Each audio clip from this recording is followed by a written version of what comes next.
The wind at Angel's Rest never asked permission. It just moved through untamed and constant. It swept across the dry land with a lonely kind of force, kicking up dust from the gravel path, rattling the old tin of the water tower that leaned like it had given up trying. The platform stretched wide and empty home to nothing but a crooked bench and a half-faded sign that no longer pointed anywhere certain. On that bench sat a girl who didn't belong to anything anymore. She was small, maybe 8, maybe younger, but the way she sat made her look older. Bare feet tucked beneath her skirt, arms wrapped around her knees like armor. Over one shoulder hung a pair of scuffed leather boots too big for her feet, too worn to be new.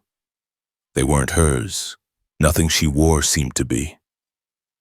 Her dress was threadbare and uneven at the hem, frayed just above the knees. One pocket had a hole, and through it poked the ear of a cloth rabbit, its face worn blank from too many nights held too tight. Her name hadn't been asked, not by the conductor who helped her off the train with all the care of someone moving a stray sack, nor by the station manager who passed her twice and said nothing. She didn't cry. She had done that already in the narrow train lavatory, staring at the still hand of the only person who'd ever tucked her in at night. Now she waited, because someone had said, "Wait here." She didn't ask who would come, just nodded like that was enough. Time passed. Maybe an hour, maybe more.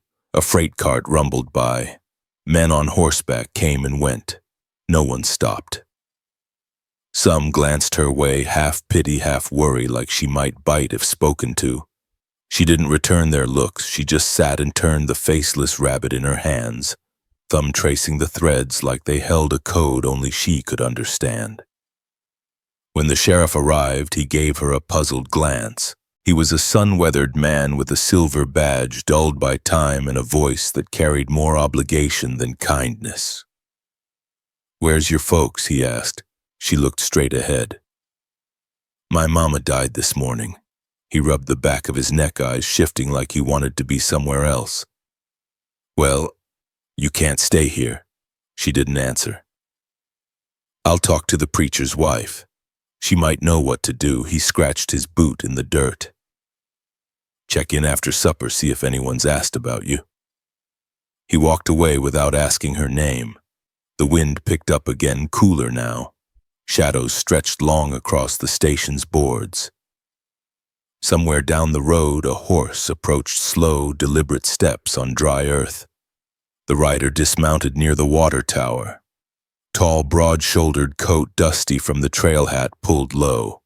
He carried a crate of tools in one arm and moved with the weariness of someone used to being alone. The girl didn't flinch, but she watched. He tied his horse, checked his rigging, lifted the crate into a nearby wagon. Only then did he glance at her. She met his gaze head-on. Something about that quiet, unblinking stare made him pause. He reached into his coat, pulled out a wrapped sandwich, still mostly whole, and walked toward her. "It's turkey," he said.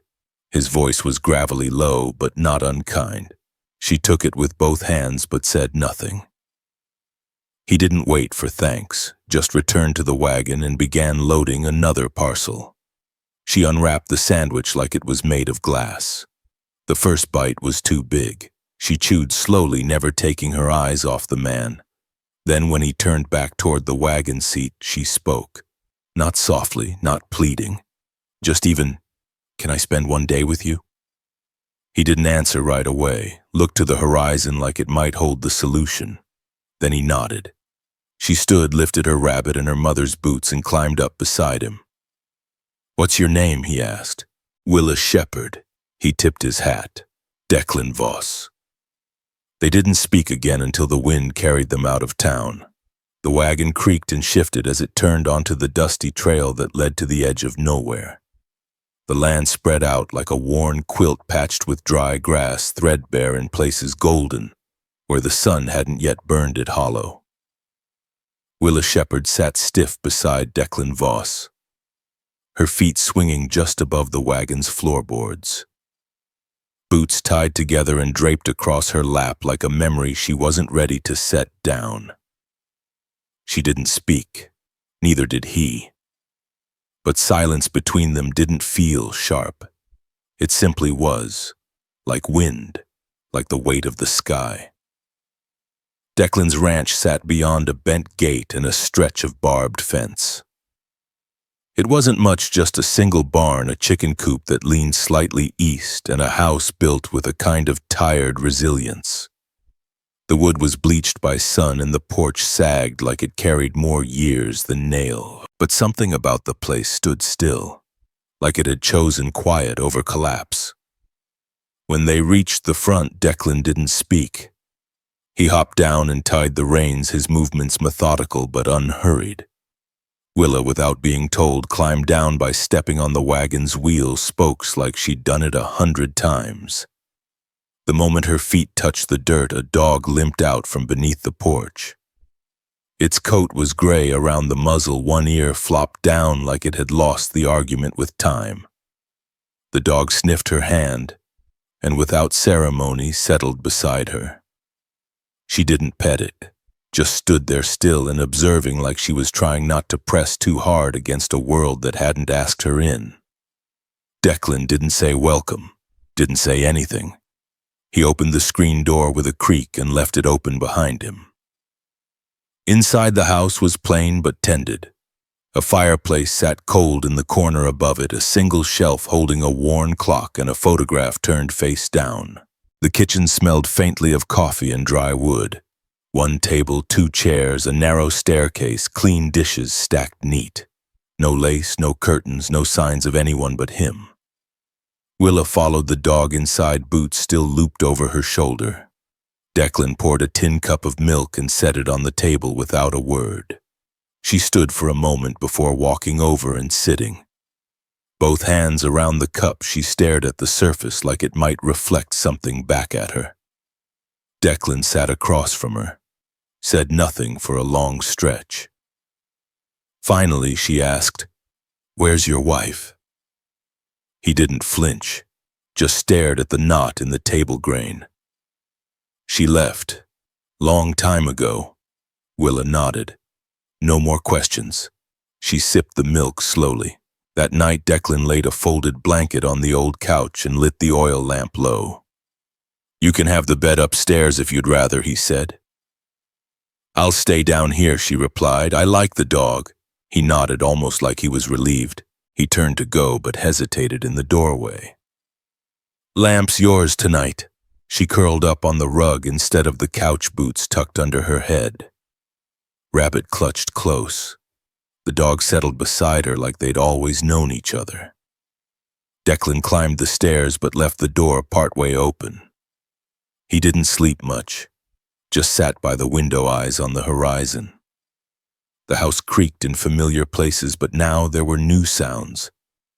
Light breath, a rustle, the occasional sigh. It unsettled him and anchored him all at once. By dawn, she was gone. Panic hit first short and sharp. But as he stepped onto the porch, he saw her in the barn scattering feed with more determination than technique. A hen flapped its wings at her and she yelped but didn't run, just laughed, breathless and surprised by the sound coming from herself. "You know how to do that?" Declan asked, leaning against the doorframe. She shrugged, brushing feathers from her dress. "I watched you yesterday. You don't need to work. I like feeding things," she said, then added, "They don't talk much. Just come when you're kind." He didn't know what to say to that, so he nodded once and walked back inside. Later that morning, they rode into town. He needed flour and sugar. She didn't ask to come, but climbed onto the wagon without prompting. Her boots flopped with each step, too large to stay on properly, but she wore them like armor-proof. She was trying. The general store buzzed with quiet voices when they entered. People noticed. Declan felt their eyes even before he heard the whispers. He spoke only to the shopkeeper, kept his answers short. "She yours?" the woman behind the counter asked. "Just for the day," he said flatly. "She's been traveling. She looks thin. She's eating. He paid in cash and left without waiting for change. Willa followed Marble in one hand, Cloth Rabbit in the other. She didn't say a word until they were on the road back. Then, without looking up, she rested her hand lightly on his coat sleeve. That night, he made cornbread. She offered to help and burned her thumb. He wrapped it in a bandage without scolding. She didn't cry. After supper, she drew on a scrap of paper with a charcoal stub she found by the hearth. It was a sketch of the porch, rough but thoughtful. She pinned it to the wall with a thumbtack. Declan looked at it a long time. "You draw often, only when I've got something worth remembering." She curled up again by the fire rabbit at her chest. This time, Declan covered her with an extra blanket without being asked. She shifted just slightly closer to the dog, the way someone moves when they feel a space has room for them. Upstairs, Declan didn't sleep, but he rested. The fire popped once the wind moved slow against the shutter. The drawing on the wall swayed slightly in the draft. A piece of quiet had returned to the house, but now it had a name. The town of Granger Hollow had always run on two things, dust and talk, and both got into everything under fingernails, behind shutters, inside hearts not meant for bitterness but stained by it all the same. By the end of the week, Willa's presence at Declan Voss's ranch was no longer a quiet anomaly. It was a subject. At the general store, whispers bloomed behind shelves of flour and biscuit tins. "That's the girl," someone said, low enough not to be called out, but loud enough to reach ears that hungered for a new story, the one he picked up at the depot. Another voice, sharper, added, "A man alone don't just take in a child unless he's trying to prove something or cover it." Declan heard it in the pauses more than the words. In the way folks stopped talking when he stepped through the door, in the way the clerk's smile faltered when Willa wandered too close to the glass jars of peppermint sticks. She didn't notice. Or maybe she did but didn't let on. She simply looked wide-eyed, but careful hands clasped behind her back, like she'd learned long ago not to reach for things. Mrs. Delrose came by the ranch 2 days later, uninvited as always. Her parasol snapped closed with the sort of drama meant to announce judgment before words did. She stepped onto the porch without asking, eyes sweeping the doorway like she expected Sin to be sitting in a rocking chair. "I heard there's a child," she said, not bothering with pleasantries. Declan stood in the doorway, arms folded. "There is.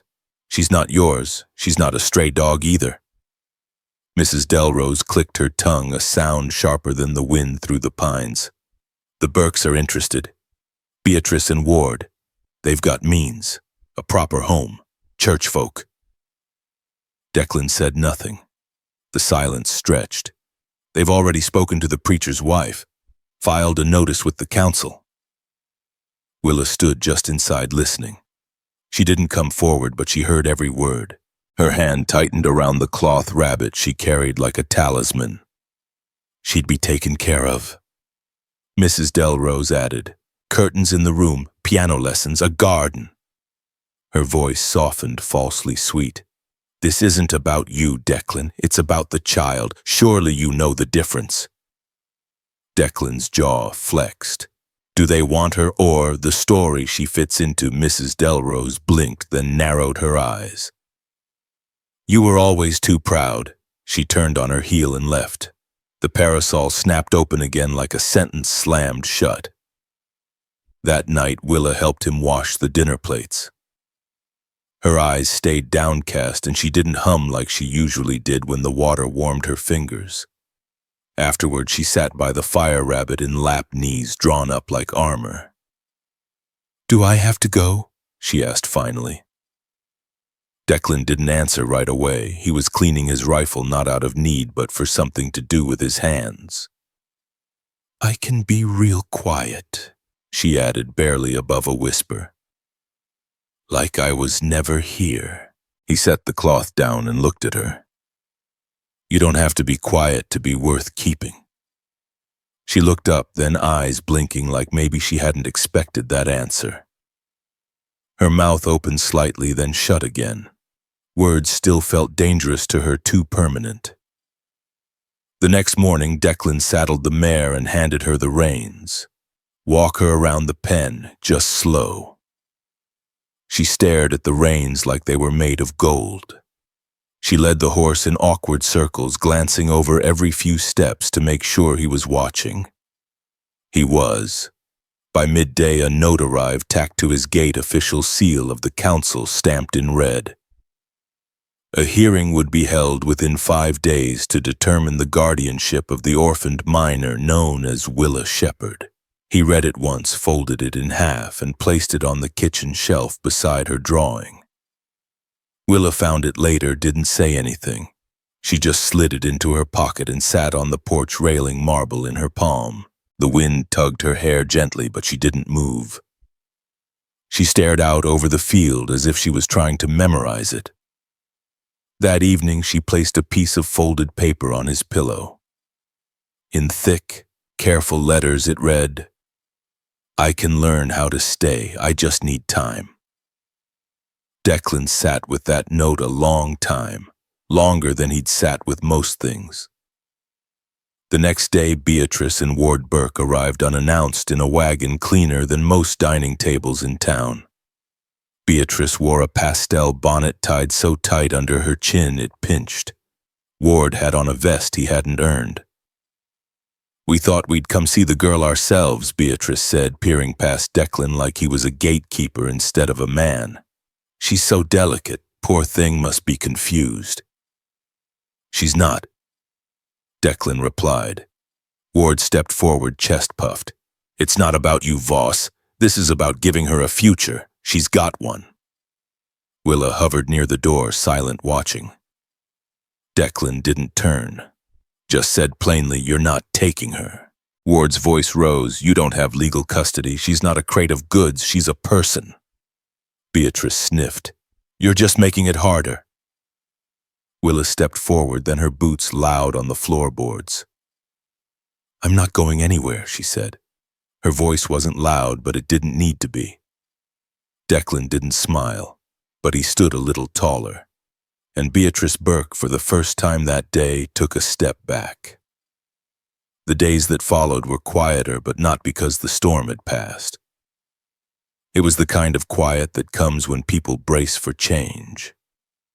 Declan Voss went about his chores with the same precision he always had, but his steps dragged just a little more. Willa Shepherd still rose early, fed the chickens, and checked on the mare in the pen, but something in her shoulders was tighter. Like she expected the sky to fall again. Like she knew hope had an expiration date. One morning, Declan found her curled on the couch, not on the rug where she usually slept. Her boots were neatly placed beneath the table, and the rabbit was tucked under her chin. The sight of her there, so still, so small, hit him harder than he expected. Not because it was unusual, but because it felt right, too right. Later that same day, he stood at the threshold of the back room, one he hadn't touched in years. A room once filled with boxes, dusty tack, a broken chair that creaked when no one sat in it. It had been his wife Mabel's space once, a schoolroom she never got to fill with students. Now it smelled of disuse and closed windows. He opened the shutters. Light crept in hesitantly at first, like it wasn't sure it still belonged there.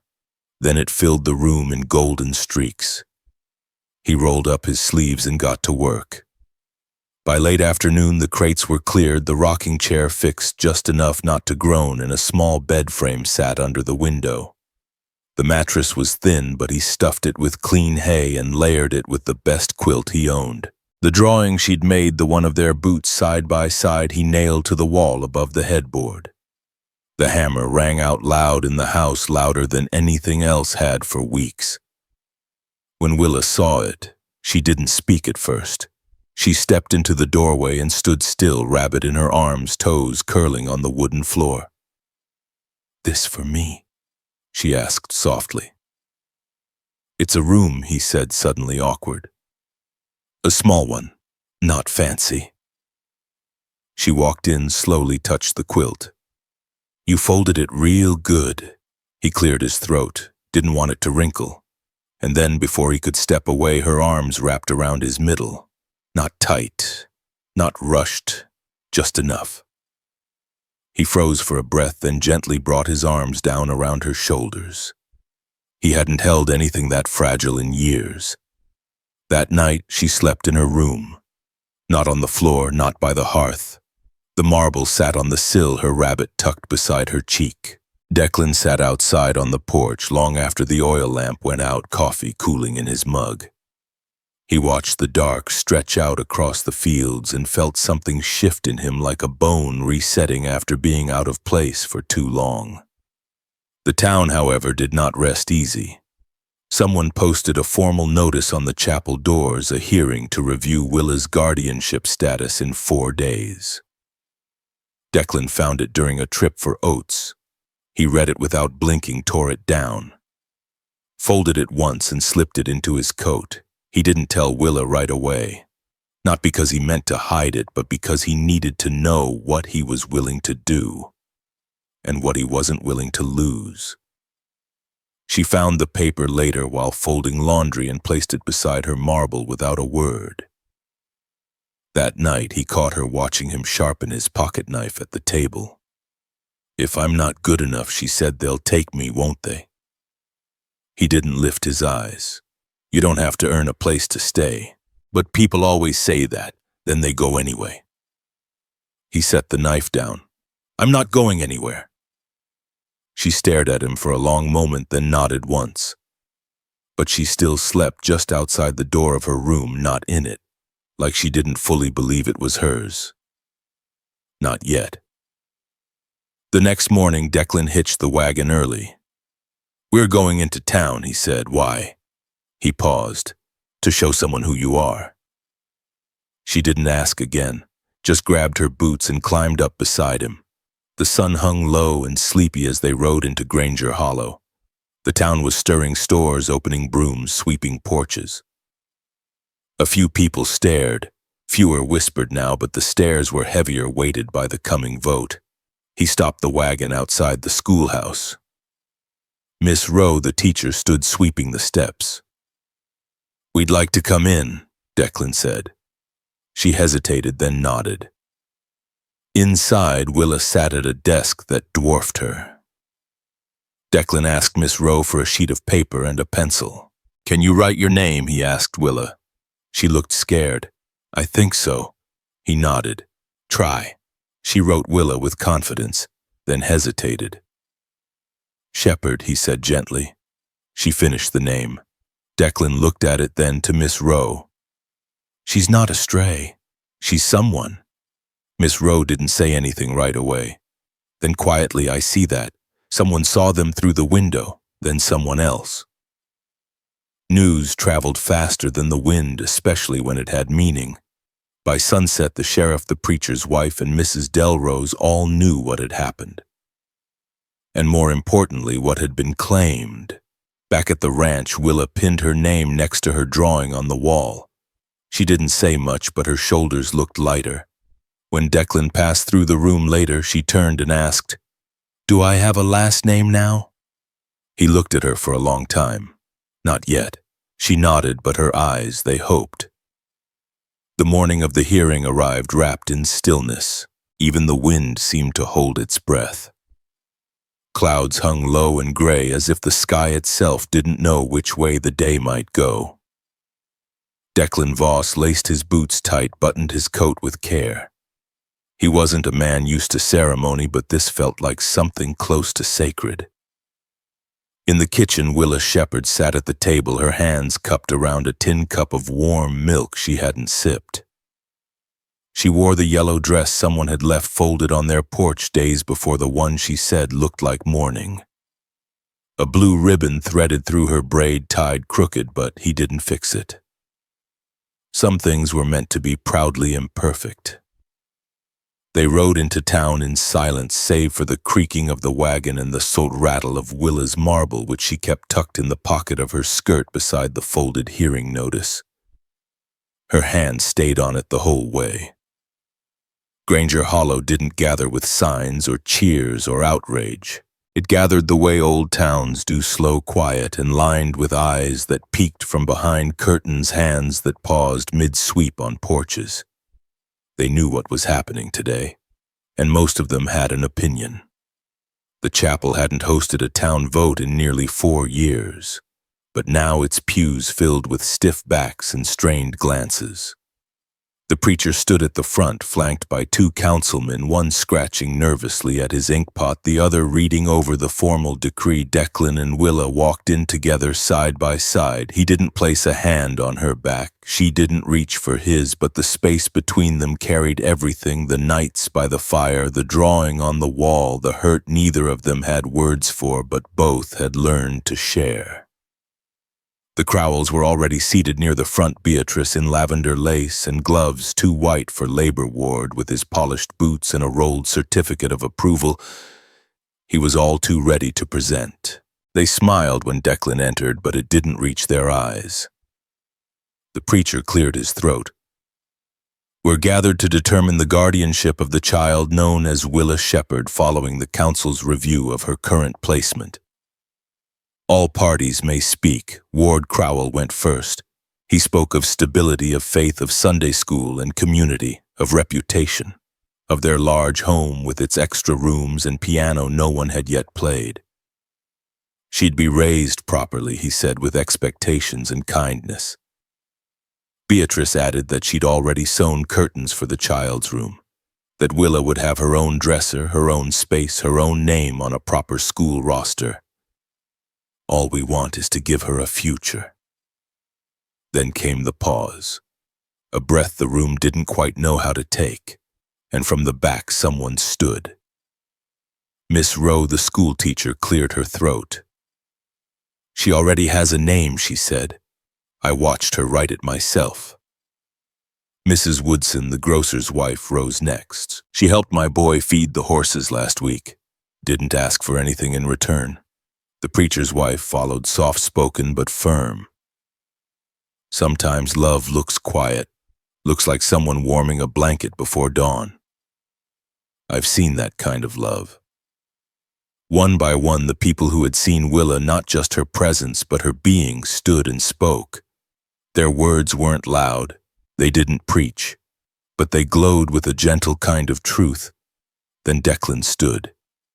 "She didn't come to me asking for forever," he said. "She asked for a day." His voice was steady, but his jaw tightened slightly.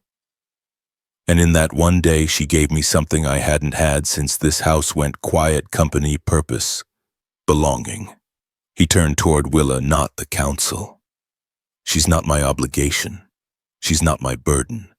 She's my choice." Silence held the room. Not tension, but stillness. The preacher looked toward the girl.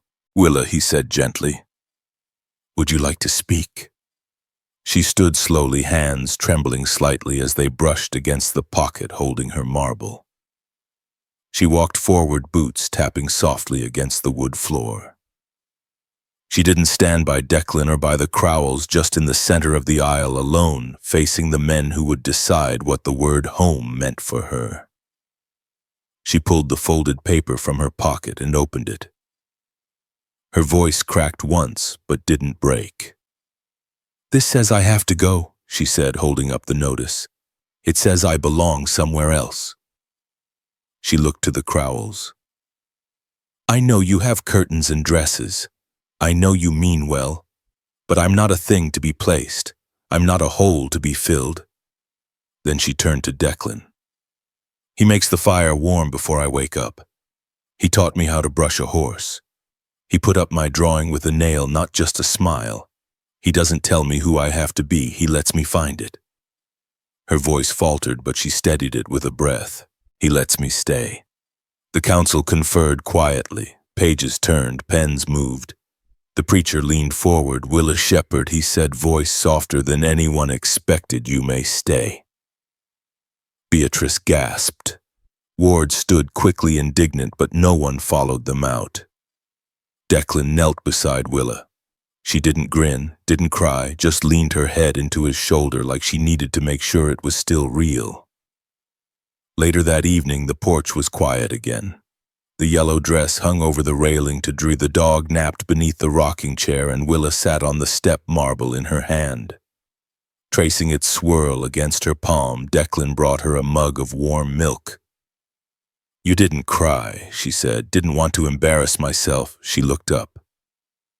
"Can I change my name?" He blinked. "To what? Just Willa Shepherd Voss."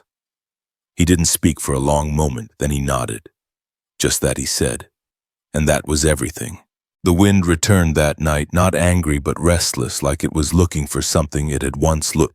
It rustled the dry grass behind Declan Voss's barn, brushed past the porch rail where Willa had left her marble shining in the late light, and moved through the empty chicken coop as if checking to make sure everything still stood where it ought to.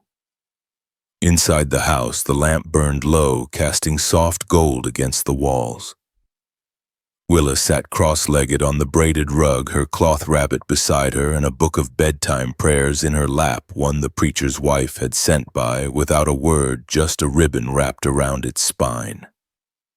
She didn't read aloud, just traced the edges of the pages with her fingers like she was memorizing the feel of something that wouldn't be taken away.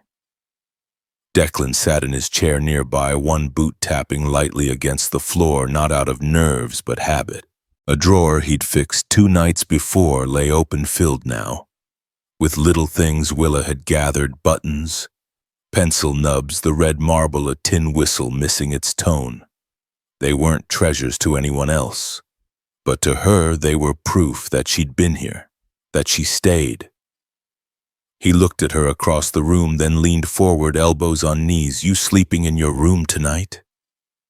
She nodded, then added, "But you can sit with me until I fall asleep, just in case." "In case of what? In case the quiet gets too loud?" He smiled gently. "Fair enough." Upstairs, she tucked herself beneath the quilt he'd chosen for her, the one with faded blue stars and a patch at the corner that didn't quite match. She pressed her marble into the pillow beside her and whispered something to it he couldn't hear. Declan sat on the edge of the bed for a few minutes. Long enough to watch her breathing, even out long enough to know she was safe. Then he stood about to leave when she said, eyes still closed, "You think I'm worth all this?" He paused. "It's not a matter of worth. You are. Always were." She didn't say anything back, but the way her lips softened said she'd been waiting her whole life to hear that. The days that followed felt steadier, like the ranch itself had exhaled. The coop was fixed. The shelves in her room held not just drawings now, but small wooden carvings he showed her how to whittle. The community changed too, not loudly, not all at once, but slowly, the way winter fades from the edges before anyone calls it spring. The storekeeper gave Willa a handful of peppermints in a brown paper twist. Miss Rowe left chalk sketches of horses on the steps of the schoolhouse, inviting Willa without pressure. Even the sheriff, when he passed on horseback, lifted his hand, to tip his hat. One afternoon, Willa came in from gathering kindling with a look of quiet pride. "The chickens followed me all the way to the fence line. They like you, or they like my voice." Same thing he said.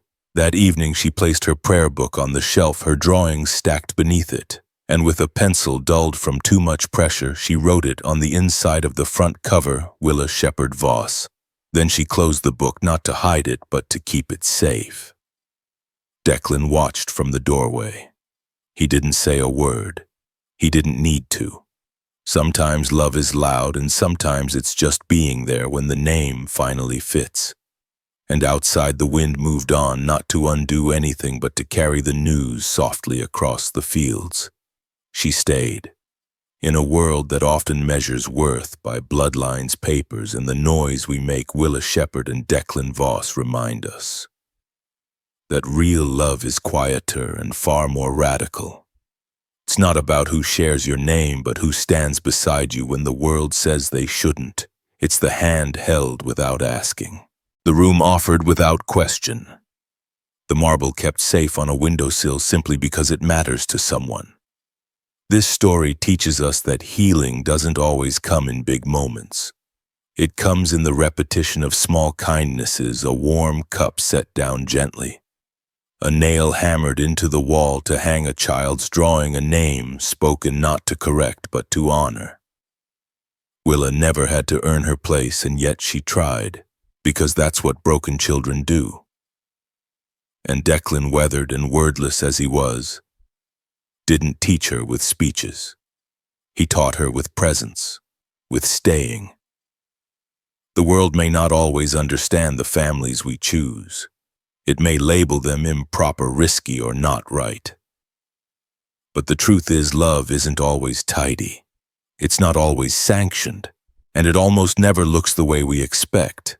Sometimes it's a man who once lost everything and a girl no one else bothered to wait for, finding home in each other not because they had to, but because they wanted to.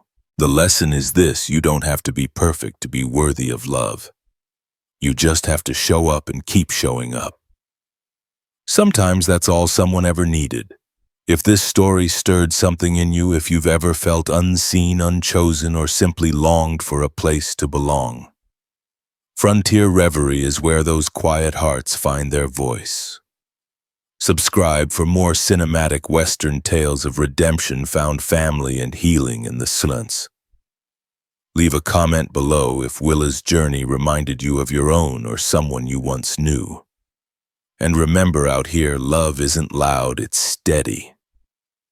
And sometimes staying is the bravest thing we can do.